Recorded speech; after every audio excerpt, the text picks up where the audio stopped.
myself, Dr. Niyaz.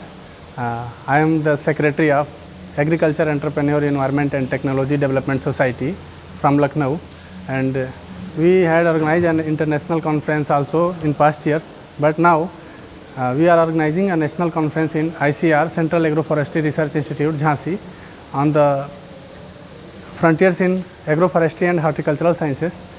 So the basic theme was to enhance the knowledge and research activities from scientists to the farmers and students also regarding the innovations and recent techniques developed in agroforestry and silviculture, agriculture and horticultural sciences.